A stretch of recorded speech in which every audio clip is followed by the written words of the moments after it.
Players are starting to make moves 2 weeks into camp, and Lane Kiffin absolutely loves this team. We'll tell you why next. This is the Locked On Ole Miss podcast.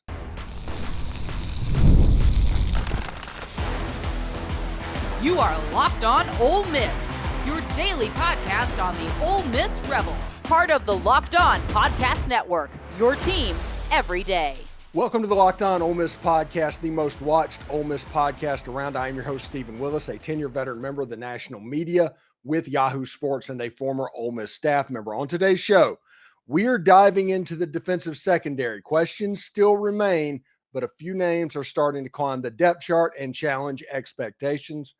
Then we're looking at quarterbacks. We break down what the offense might look like with Austin Simmons behind center and how a weapon like Trinidad Chambliss could open things up even a little bit more. But first, we talk about players that are beginning to stand out in fall camp, and they mostly have years of eligibility left. That is a good sign for sure. All of that and more right now on the Locked On Ole Miss podcast. We're free and available on all the podcast apps and on YouTube. Thank you for making Locked On Ole Miss your first listen every day, and a special hello to the everydayers who make the show what it is, and that is the most fun way to follow Ole Miss sports. So do us a favor, like the video, subscribe to the YouTube channel, and of course, comment on the video. It costs nothing, but it helps keep everything absolutely free. And don't forget to check out a second listen on the network. Nearly every team, college or pro, is available at a click of the button. And coming up in the Ole Miss trivia at the end of the show, the clue for today's show is Notre Dame, 1977. Now, really interesting stuff to point out, all right? We're going through the fall camp, and we are about 2 weeks into fall camp at the moment. And Ole Miss is in a better spot than most. Nothing significant injury-wise seems to have happened. No rumors have gotten out about that. You got players like Dante Core that's a little bit ahead of schedule. You got TJ Banks, who was involved in that Memphis thing a couple of weeks ago, healing better than we expected. We'll see exactly how that goes. You have players taking jumps. You have players kind of emerging out of nowhere. It is all this stuff about fall camp that honestly we love and that we want to talk about and have those moments of talking back and forth about certain players. For instance, Taj Chambers, the linebacker transfer out of, I think it was Missouri State or maybe Southeast Missouri, is somewhere out of Missouri, and I think he's an FCS transfer. He is sitting at the starting level besides TJ Daugherty in the defense. They love this front seven. We always talked about that. We talked about Jaden Yates. We talked about Andrew Jones, but Taj Chambers seems to be the name to know. And he was the first player that got trotted out in front of the media earlier on in fall camp. So that kind of lets you know how they think of them. Remember, when it comes to this coaching staff, they do not put people in front of the media, in front of the camera, that they are not doing what they're supposed to do. They only put the ones that do what they're supposed to do in front of the camera, and Taj Chambers is obviously doing that. Whenever the media gets there for their viewing periods, their stretch lines, their pre-practice individual work, Taj Chambers is lining up next to TJ Daugherty in the starting defense. That doesn't mean that's going to happen whenever Ole Miss kicks off against Georgia State, because there's a lot of stuff that still has to be handled. I'm going to call it the first scrimmage, should be this weekend, if they do what Coach Ed Orgeron did when he was there and what Lane Kiffin has done the previous years, and that is they do preseason game, and then they do a mock game. And those scrimmages go a long way to determining how this looks defensively and offensively for the Ole Miss Rebels. So Taj Chambers being in that spot, we should absolutely take that to heart. But he's not the only player that is making moves at the beginning of this fall camp. And these are all players that we have talked about, but it's worth mentioning as far as them taking moves of what's going on. Right now, at the starting safety is Nick Cull, a player that signed out of high school. He played a little bit in the Gator Bowl. He's emerging at the free safety position. That is the same position that they've put Jaylon Braxton And they probably want Jaylon Braxton to emerge into that position because of the talent ratio of him. But Nick Cull right now is sitting in that number one spot. On the other side is Kapina Gushikin, who met the media yesterday. Again, they do not put people in front of the media unless they think very highly of them. Gushikin and others, Sage Ryan and all those guys, they're fighting for different spots. But right now, it's Nick Cull and Kapina Gushikin. And that's the way it works. That may not be the way it ends up, and it likely will not be the way that it ends up. But right now, that is where we sit. Now, changing over to the offensive side of the ball, the players that are doing the most work are 3 wide receivers and 3 offensive linemen. The wide receivers, you have Deuce Alexander, who met the media yesterday. Again, they do not trot out people that are not doing what they're supposed to do. Deuce Alexander, 36 catches, 400 yards, and 2 touchdowns last season at Wake Forest. He's a guy that plays on the outside. He plays on the inside. There's a little bit of positional versatility to his game. The other player that is kind of showing out, and this is a clip or a thing from his FCS thing, is Isaiah Hartrip. We've mentioned him several times on this show, and he's been mentioned in other practice reports as well. Isaiah Hartrip is absolutely fighting to get into the rotation. The problem that they have to deal with is that rotation has 3 Biletnikoff watch list players. If you want to look at Harrison Wallace III, Deshaun Stribling, and Caden Lee, all of the starters, suspected starters, are Biletnikoff watch list guys.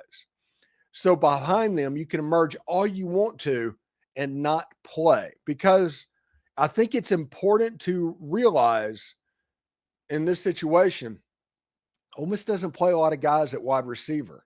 So if Deshaun Stribling and Harrison Wallace, they still stay healthy, Caden Lee stays healthy, the 4th wide receiver that Ole Miss uses, you might not see him very often. Not saying anything bad about that player. It's just Ole Miss as a receiving unit does not substitute very often. George McDonald didn't do it, and before that, Derek Nix didn't do it. So it would be weird to assume this year they will do it. But the players that are emerging in fall camp will going towards the number 4, the number 5 position. You know, Winston Watkins and Caleb Cunningham trying to get into that top 6. But Ole Miss traditionally has not played a lot of players at the wide receiver position. The other thing is the offensive line.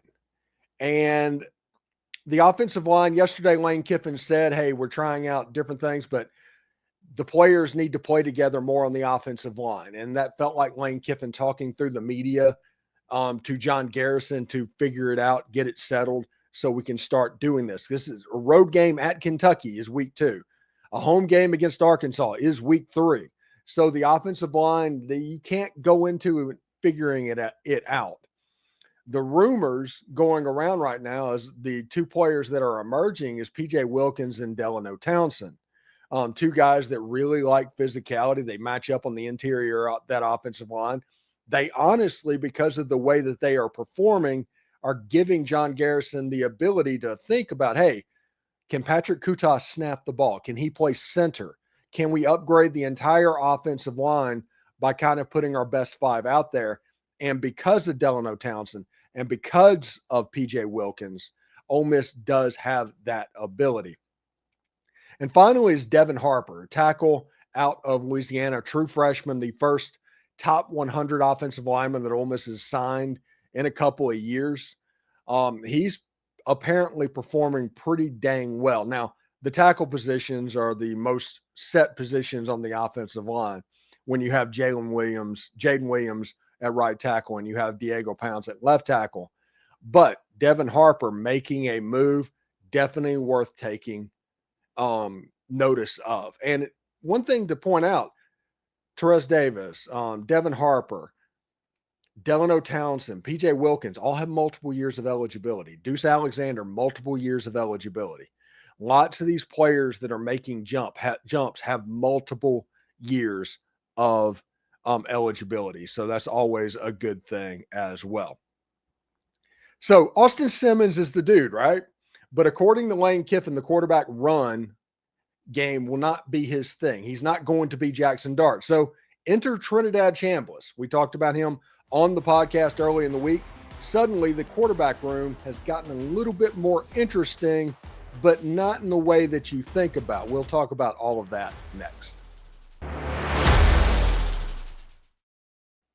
You know, summer sports are in full swing, whether you're all about the baseball under the lights, golf on the green, or high-stakes soccer action. FanDuel is the best way to make every game even more exciting. You're already following the action. Why not make it a little bit more thrilling? With FanDuel, you can get in on the game while your friends are getting sunburned at the beach. I've been using FanDuel to track my favorite matchups, and an app always keeps it fresh with new daily promotions and fun ways to bet. Right now, Ole Miss, I think, is a 37-point favorite over the Georgia State Panthers, and that is on the brain at the moment. It's easy to use, fast to pay out, and it makes even regular season games feel like must-watch events. Whether I'm placing a same-game parlay, watching a bet ride into the ninth inning, FanDuel makes it feel like I am a part of the action. If you're new to FanDuel, new customers can bet just $5 and get $150 in bonus bets if that first bet wins. So open the FanDuel app today or visit FanDuel.com to get started.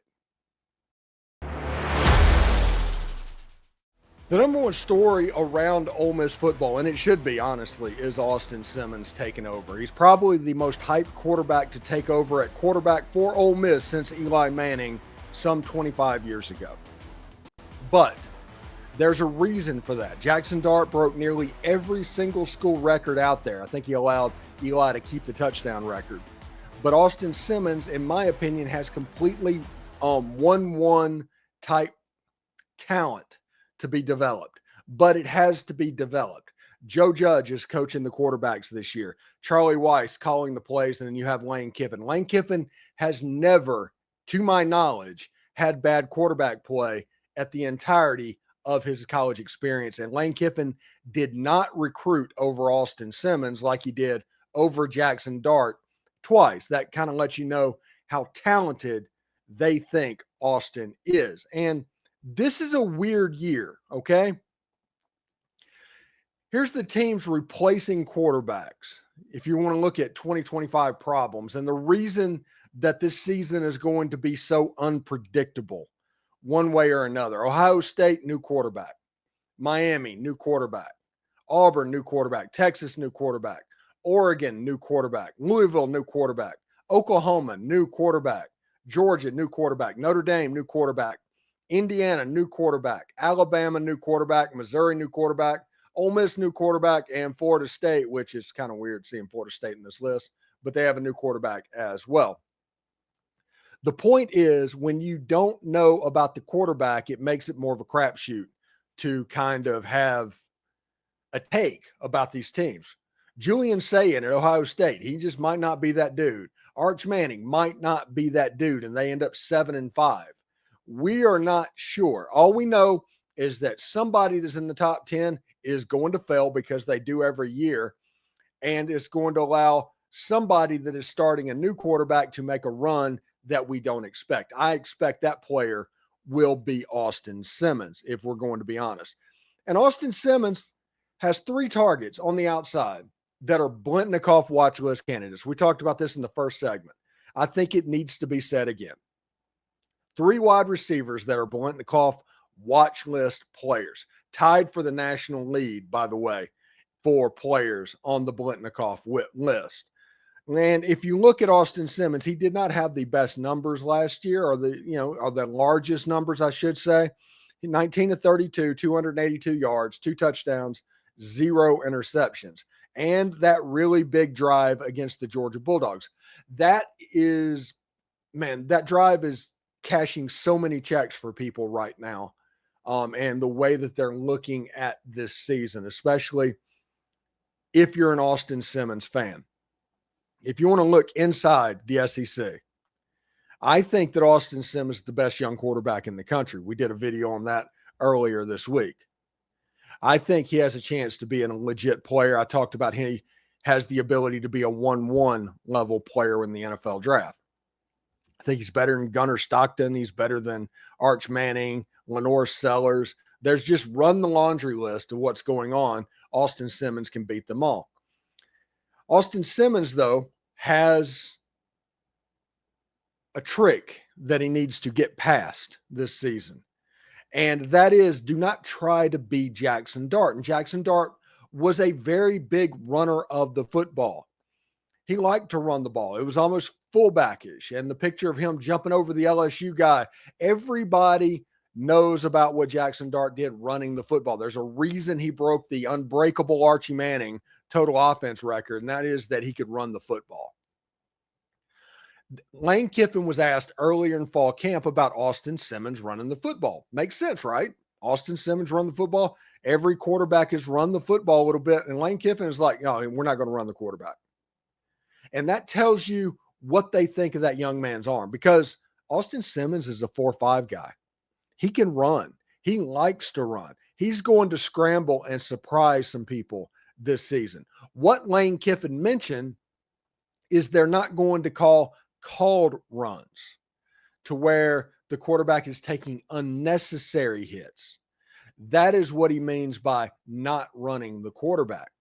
And in my opinion, that makes all the sense in the world. You just let Austin Simmons deal standing back there. And this spring, Ole Miss brought in a quarterback that is a perfect fit to be a package quarterback. A perfect fit to be the J.J. Pegues of this team. The perfect fit on short yardage. His name is Trinidad Chambliss. We did a video on him last week. These are his passing numbers. 226, 367, 2,925 yards, 26 touchdowns, 6 picks. The important thing with the 29-25, they played 15 games at Ferris State last year, which that means he threw for a little under 200 yards per game. 3,000 would have been 200 on the nose. But he was accurate, completing about 60% of his passes, and he didn't turn the ball over. That is very good for a package quarterback. That is very good for a short yardage quarterback whenever you're trying to make up and get first downs. So second of all, the reason that I think he got brought in, here's his rushing stats. 171 carries, 1,019 yards, and 25 touchdowns. He is very good at picking up short yardage stuff. He was a weapon in the red zone. He was a weapon on fourth down, and he was very good. And here's the kicker. In the first 5 games, he was getting 1 or 2 carries per game. So most of this was done in the last 10 games of the season. And whenever you look at it like that, that kind of puts things in a little bit more perspective. Ferris State won the national championship, but short yardage wise, listen, we all know, we all got frustrated when J.J. Pegues was running the ball outside down in Florida. We were all getting irritated whenever they kept going for it on fourth down and giving momentum boost in Tiger Stadium or in the swamp. You can't do that. Not as a favorite. Not something like that. You can't play as an underdog. You have to play as a favorite. And when you play as a favorite, you can be pretty good. Look at what happened in the Georgia game when Ole Miss played them absolutely straight up and took them apart. If Lane Kiffin does that, this could be a red zone weapon for the Rebels. This could be something that's a little bit interesting. I talked to the Florida football scout on a video that is going to go live for the general public Sunday night. But he mentioned Trinidad Chambliss and how he could line up in the backfield potentially at the same time as Austin Simmons. There's a lot of flexibility and positional versatility that can happen. This is hearkening back to the old triple option quarterbacks when Trinidad Chambliss, somebody that can run the triple option. If you think about Jamel Holloway and Tommy Frazier and those guys running the option, I think Trinidad Chambliss can do similar stuff to that. Might be a little bit better passer, might be more of a Scott Frost.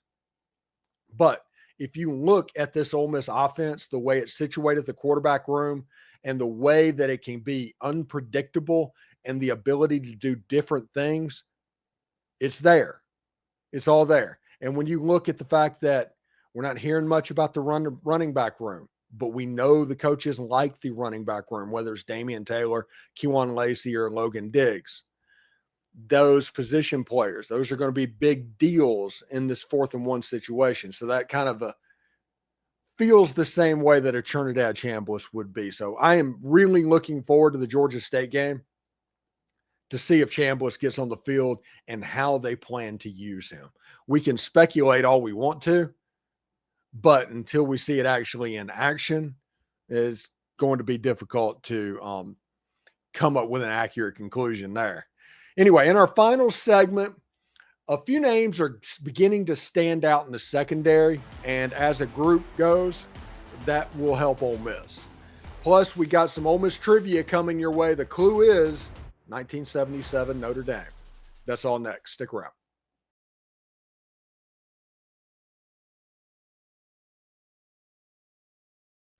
Ole Miss has 2 position groups that everybody was going to be paying attention to that needed to improve and improve quickly during fall camp. And fall camp is really hard to tell because if they're doing well, it could be because the receivers are not doing well. If the offensive line's doing well, that could be because of the defensive line not doing well. With that fully understanding, there's some questions that are being answered a little bit. Some people are starting to step up in the secondary, and that should make Ole Miss fans a little bit happy, honestly. Starting with Nick Cull. That makes me happy to think of. Nick Cull. He's somebody that was recruited out of high school. He comes over, he lines up at free safety, and he just works and works and works, and all of a sudden, he is the number 1 free safety halfway through camp before the Georgia State game becomes a reality. That's a pretty cool story. That's one that I'm looking forward to. Another player is Jaylon Braxton, who just got his black no contact jersey off. This is the guy I think they want to be free safety.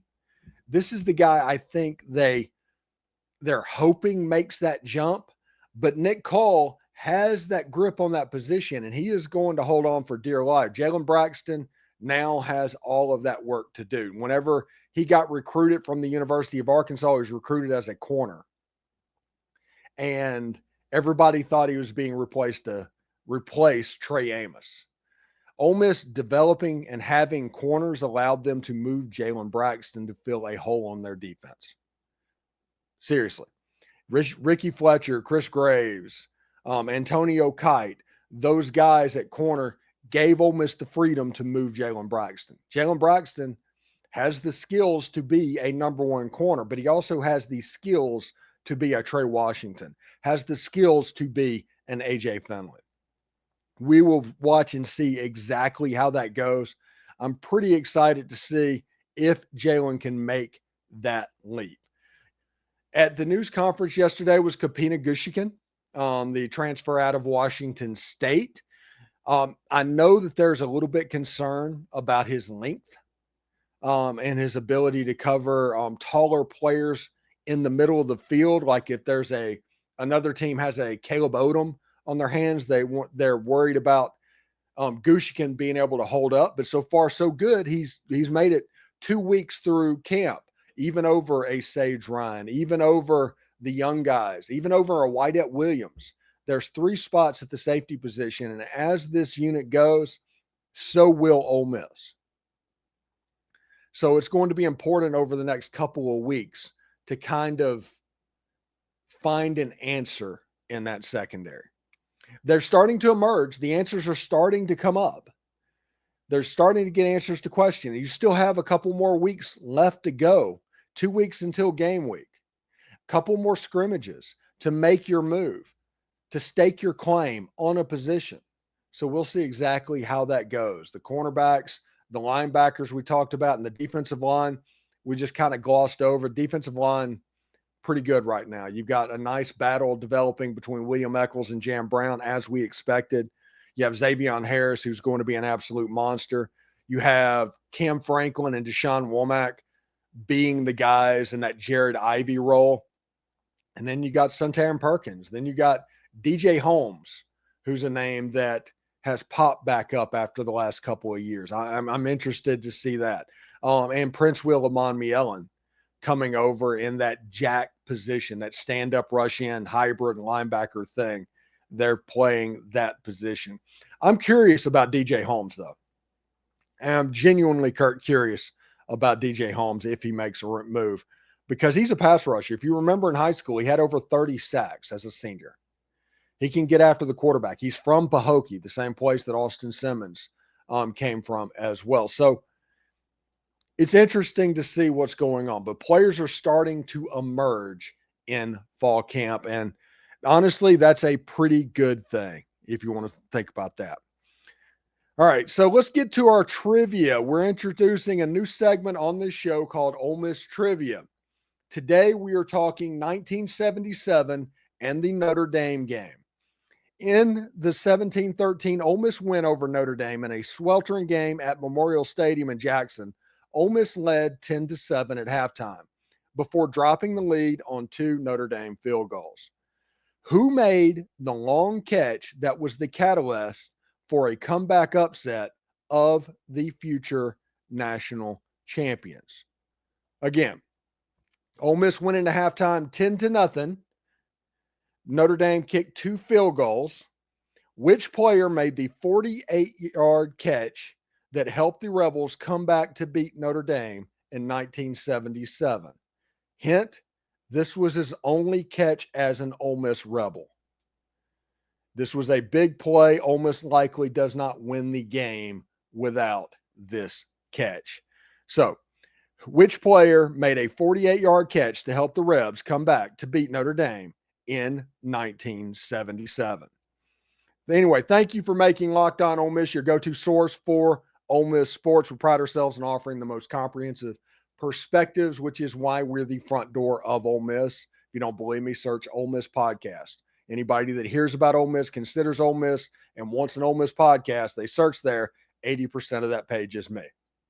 It's just the way it is. So don't forget to subscribe to the YouTube channel, like the page, and of course, comment on the video. It helps the show and is totally free.